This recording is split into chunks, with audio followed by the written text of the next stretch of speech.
Hello students, তোমরা যারা গৌরবঙ্গ ইউনিভার্সিটির আন্ডারে সেকেন্ড সেমিস্টারে ছাত্রছাত্রী আছো এবং তোমাদের এডুকেশন সাবজেক্টটা মাইনর কোর্স হিসেবে আছে, আজকের ক্লাসটা তোমাদের জন্য খুবই গুরুত্বপূর্ণ।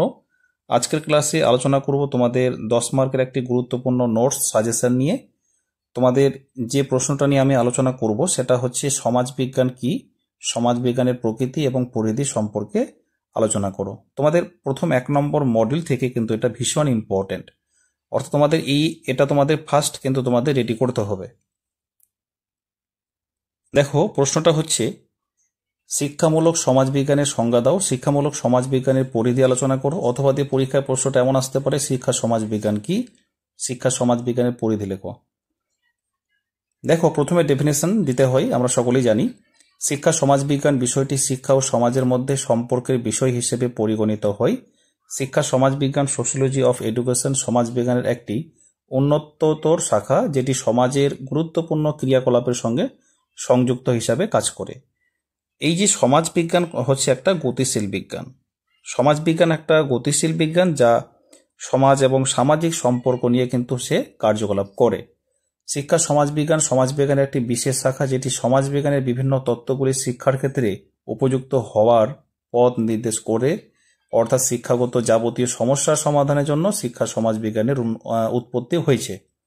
এটা গেল। তারপর তোমরা লিখবে এখানে বিভিন্ন সমাজতাত্ত্বিকরা তারা বিভিন্ন রকম সংজ্ঞা দিয়ে গেছেন। আমরা এখানে জানবো, তোমরা এখানে সংজ্ঞাটা একটু পড়ে নেবে, ঠিক আছে? শিক্ষা সমাজবিজ্ঞানের সংজ্ঞাটা তোমরা এখানে ব্যাখ্যা দিতে পারো, তাহলে তোমাদের কিন্তু 10 মার্কের যে নোটসটা সেটা কিন্তু একটু স্ট্যান্ডার্ড জায়গায় কিন্তু থাকবে, ঠিক আছে? আমি প্রথমে ভূমিকা কিন্তু আলোচনা করে দিয়েছি, তারপরও কিন্তু তোমাদের এটা করলে পরে কিন্তু একটা ভালো একটা নোটসের কোয়ালিটি ভালো হবে, ঠিক আছে? তারপর দেখো, এখানে শিক্ষা সমাজবিজ্ঞান সোশিওলজি অফ এডুকেশনে সম্পর্কে বিভিন্ন সমাজতাত্ত্বিকদের দেওয়া বিভিন্ন সংজ্ঞা পরিলক্ষিত হয়। সেগুলি হলো, যেমন সমাজতাত্ত্বিক আইভর মরিস বলেছেন, শিক্ষা সমাজবিজ্ঞান সমাজতাত্ত্বিক সমস্যাগুলির উপর বিশেষভাবে গুরুত্ব আরোপ করে। তোমাদের কিন্তু এমসিকিউ থাকবে, তোমাদের ফার্স্ট সেমিস্টার এমসিকিউ ছিল, এবারও তোমাদের এমসিকিউ থাকবে। যেমন এখানে এমসিকিউ দিতে পারে যে আইভর মরিস কি বলেছিলেন, তোমরা কিন্তু সংজ্ঞাটা কিন্তু জেনে রাখবে। তারপর আরেকজন বিশিষ্ট সমাজবিদ আছেন অ্যাঞ্জেলসের মতে, শিক্ষা সমাজবিজ্ঞান বিদ্যালয়ের পরিস্থিতির ক্ষেত্রে সম্পদ ভিত্তিক শৃঙ্খলা বা নিয়ম নীতি বিকাশের ক্ষেত্র। তাই শিক্ষা সমাজবিজ্ঞান হলো শিক্ষার সমাজবিজ্ঞানের ক্ষেত্রগুলি অধ্যয়ন করা, অর্থাৎ শিক্ষা ব্যবস্থা সমাজ ব্যবস্থার মধ্যে যে গভীর সম্পর্ক বর্তমান তা সহায়তা করা। তারপর চলে যাব এখানে শিক্ষামূলক বা শিক্ষা সমাজবিজ্ঞানের পরিধি, এটা কিন্তু তোমাদের জানার বিষয়। তো ব্যক্তি ও সমাজের কল্যাণকে এগিয়ে নিতে বা সমাজ ও ব্যক্তির মধ্যে একটি সুস্থ সুরেলা সম্পর্ক স্থাপনের জন্য এখানে এই সমাজকে এগিয়ে নিয়ে যাওয়ার জন্য সবথেকে যেটা গুরুত্বপূর্ণ ভূমিকা পালন করছে একজন ব্যক্তি। আর একজন ব্যক্তি কিন্তু এই সমাজকে কেন্দ্র করে কিন্তু গড়ে ওঠে, ঠিক আছে?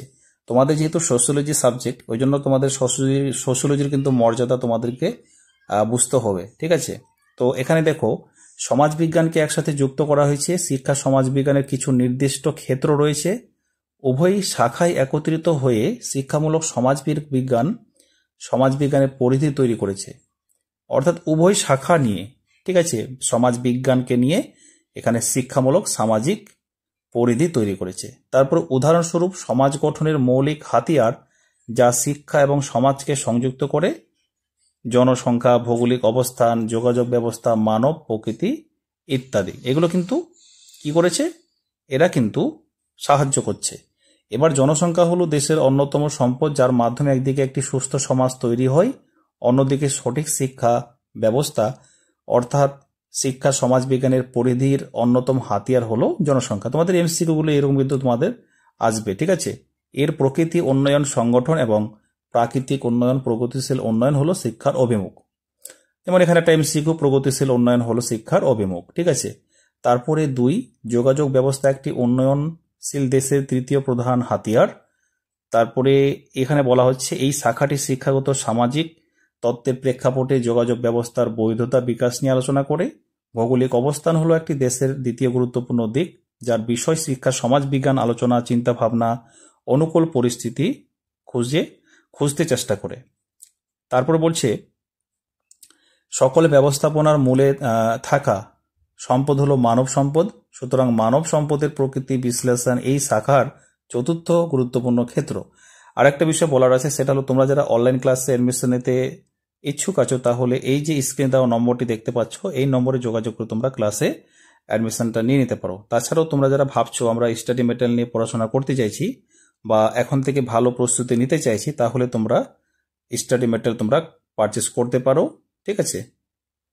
তারপর দেখো এখানে বলা হচ্ছে যে এখানে নেক্সট লাইনটা, শিক্ষাগত সমাজবিজ্ঞান সামাজিক জীবনে গণতান্ত্রিক ধারণার গঠন, প্রবাহ, নিয়ন্ত্রণকারী নীতিগুলি নিয়ে কাজ করে। এবার তোমরা নিচে লিখবে পরিশেষে উপসংহার, সামাজিক গঠন কাঠামো, সামাজিক চাহিদা, সামাজিক মিথস্ক্রিয়া, শিক্ষা প্রতিষ্ঠান, শিক্ষার লক্ষ্য, শিক্ষাদান পদ্ধতি, পাঠ্যক্রম শিক্ষার মাধ্যম প্রভৃতি গুরুত্বপূর্ণ বিষয়গুলি শিক্ষার সমাজবিজ্ঞানে বিশেষভাবে আলোকপাত করা হয়ে থাকে। তাই সমাজ গঠনের ক্ষেত্রে শিক্ষার সমাজবিজ্ঞান চালিকা শক্তি হিসেবে কাজ করে থাকে। অর্থাৎ একটা 10 মার্কের প্রশ্নতে যা যা প্রয়োজন সেটাই কিন্তু ওখানে দেওয়া হয়েছে। তোমরা এভাবে লিখলে কিন্তু তোমরা একটা ভালো মার্কস পাবে, ঠিক আছে। তারপর দেখো এখানে সমাজবিজ্ঞান কি, সমাজবিজ্ঞানের প্রকৃতি বা পরিধি করে আসে বা পরিধি আলাদা করে আসে। তাহলে তোমরা এখানে প্রশ্নটা একটু দেখে রাখো। আমি প্রথম যেটা আলোচনা করলাম সেটা ছিল পরিধি, ঠিক আছে। আর তোমরা এখানে শুধু চেঞ্জ করবে, এরপরে আমি নেক্সট ক্লাসে এটা আলোচনা করব সমাজবিজ্ঞানের প্রকৃতি নিয়ে।